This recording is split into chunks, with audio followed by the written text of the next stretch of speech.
하나님 말씀 봅니다. 로마서 2장 6절에서 11절입니다. 하나님께서 각 사람에게 그 행한 대로 보응하시되 참고 선을 행하여 영광과 존귀와 썩지 아니함을 구하는 자에게는 영생으로 하시고, 오직 당을 지어 진리를 따르지 아니하고 불의를 따르는 자에게는 진노와 분노로 하시리라. 악을 행하는 각 사람의 영에는 환난과 공고가 있으리니 먼저는 유대인에게요 그리고 헬라인에게며, 선을 행하는 각 사람에게는 영광과 존귀와 평강이 있으리니 먼저는 유대인에게요 그리고 헬라인에게라. 이는 하나님께서 외모로 사람을 취하지 아니하심이라. 아멘. 오늘 말씀, 구속받지 못한 자들의 그 행위, 심판의 그 원리에 대해서 말씀을 드리려고 합니다. 7절 말씀에 보면 참고 선을 행하여 영광과 존귀와 썩지 아니함을 구하는 자에게는 영생으로 하시고, 또 10절 말씀에 선을 행하는 각 사람에게는 영광과 존귀와 평강을 이렇게 약속을 하셨습니다. 하나님의 사람, 하나님의 자녀에게 주시는 하나님의 복이고, 또 믿음으로 구원받은 하나님의 자녀들은 이렇게 참고 선을 행하는 이런 삶이 반드시 필요하다.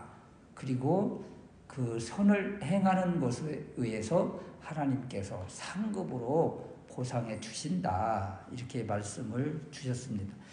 그러면 반대인 악을 행하는 사람들, 하나님을 떠나는 사람들, 하나님을 알지 못한 사람들, 이들에게는 어떤 심판이 임하는가, 이런 것인데요. 첫 번째, 구속받지 못한 사람들의 행위에 대해서 말씀을 주시기를 8절 말씀에 오직 당을 지어 진리를 따르지 아니하고 불의를 따르는 자에게는 진노와 분노로 하시리라.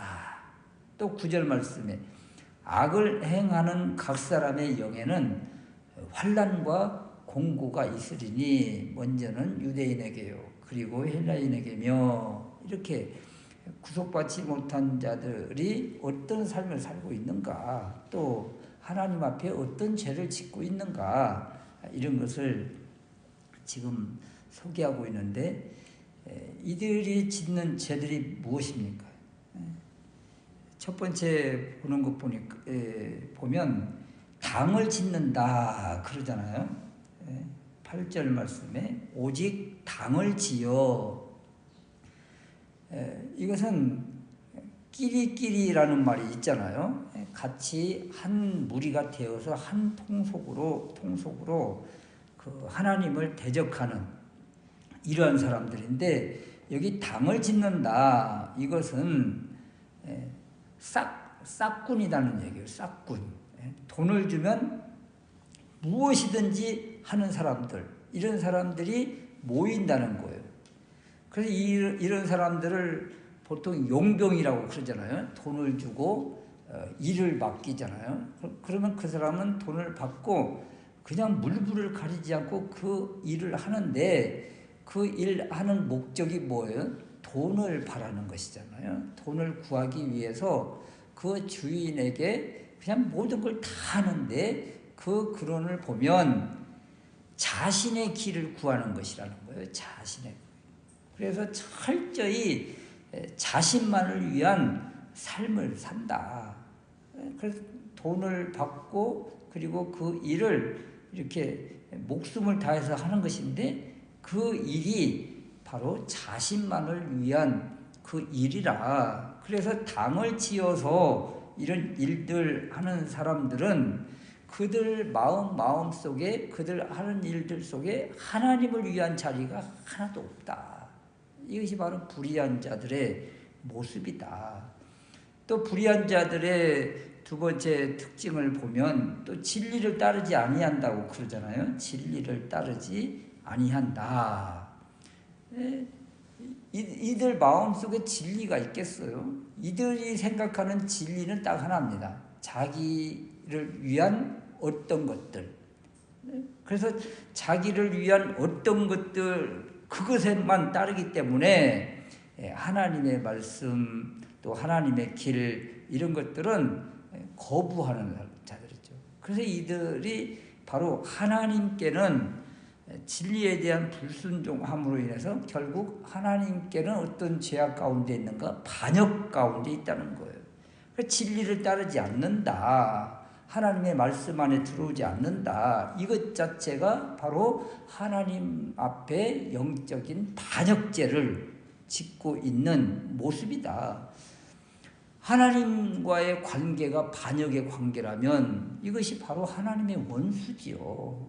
그래서 하나님을 따르지 않는 사람들, 하나님의 말씀을 거부하는 사람들, 진리를 거부하는 사람들, 이런 사람들은 바로 본질상 하나님과의 원수, 하나님과의 관계가 반역의 관계다. 또 이들의 특징 가운데 하나가 8절 후반절에 보면 불의를 따른다 그러잖아요. 불의를 따른다. 의와 반대잖아요. 하나님의 의와 반대편에 있는 자들. 그러니까 이들은 예수 그리스도를 몰라요. 예수 그리스도를 통한 하나님의 의가 덧입혀지는 것인데, 예수 그리스도를 거부하고 예수 그리스도께서 이루어 놓으신 그 사건을 멸시하고, 그러므로 이들은 십자가의 원수로 사는 자들이에요.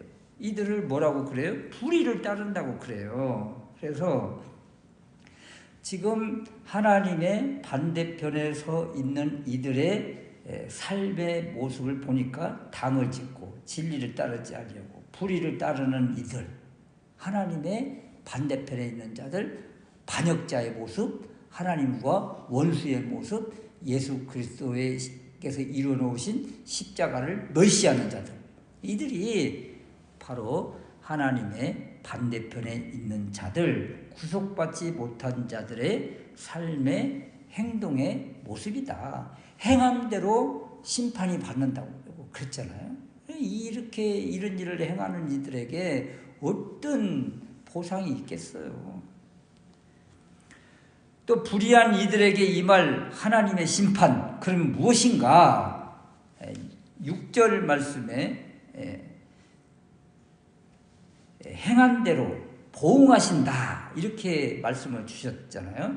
행한 대로 보응하신다. 그렇다면 하나님을 떠나고 하나님을 거부하고 예수 그리스도를 멸시하는 이들에게 임할 하나님의 보응은 무엇인가? 8절 후반절에 진노와 분노로 하신다. 진노, 분노. 진노와 분노, 이 표현은요 아주 맹렬한 그런 이미지가 있고 거침없이 돌격하는 이런 이미지가 있습니다.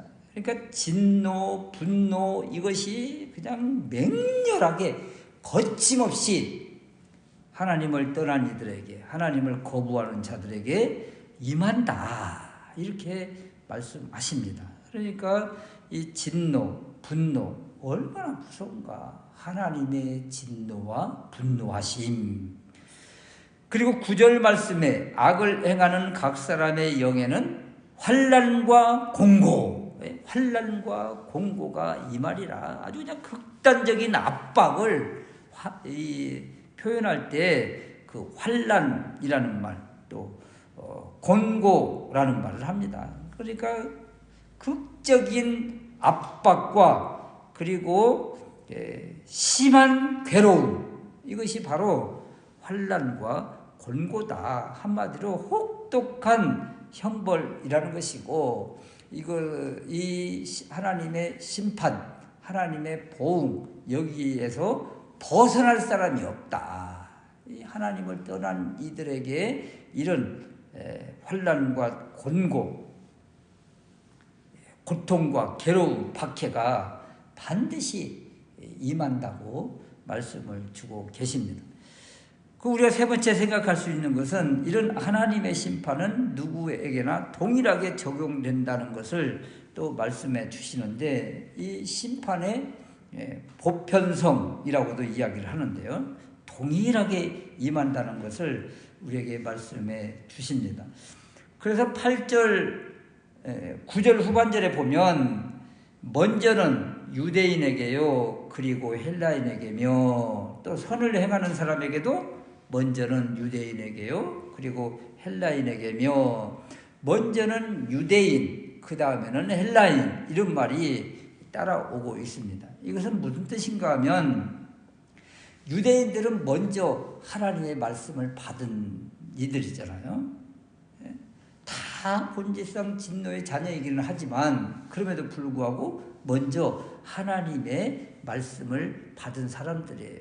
그래, 하나님의 말씀을 받고 율법 안에 있고 하나님의 자녀라고 택함 받은 이들이 이 말씀 안에서 살아가고 주님을 온전히 섬기면 먼저 무엇이 임하겠어요? 상급의 보상이 임하는 것이죠.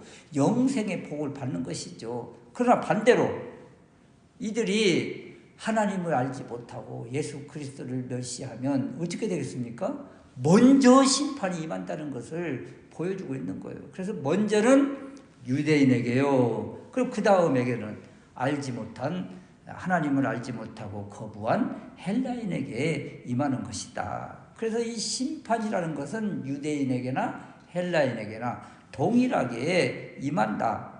이 심판의 그 기준이 무엇이라고 그랬어요? 계속 행한 대로 심판이 임한다. 이것을 계속 주셨지요. 그래서 각 사람은 이렇게 행한 것에 기초해서 상급과 그리고 심판이 반드시 있다는 것을 우리에게 보여주고 계십니다.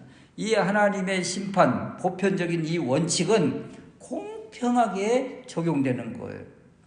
유대인이라고 특별히 우대받는 것이 없고, 이방인 또 이 헬라인이라고 해서 더 크게 하나님이 심판하시는 것도 아니고, 하나님께서 정한 상급과 심판의 그 기준에서 행한 대로 동일하게 보상과 심판이 임한다는 것을 우리에게 보여주고 있습니다. 우리 그리스도인도 마찬가지예요. 유대인과 마찬가지로 예가 아니라는 것이죠.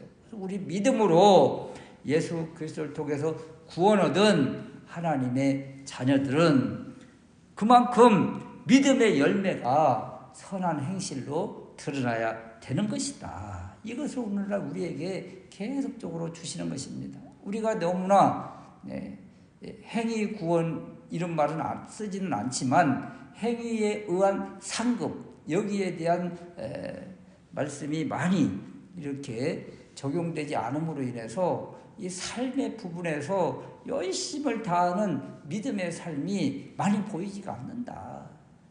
믿음은 구원으로 받지만 상급은 행함으로 받는다는 이 행함의 원리를 우리가 많이 적용을 해서 삶 가운데서 많은 것을 통해서 하나님께 영광을 돌리고 또 하나님께 우리의 상급이 쌓여야 되지 않겠는가. 이것을 바라보면서 또 우리의 삶을 뒤돌아보고 더 하나님께 영광 돌리는 우리 모두가 될 수 있으시기를 주님의 이름으로 축원합니다. 아멘.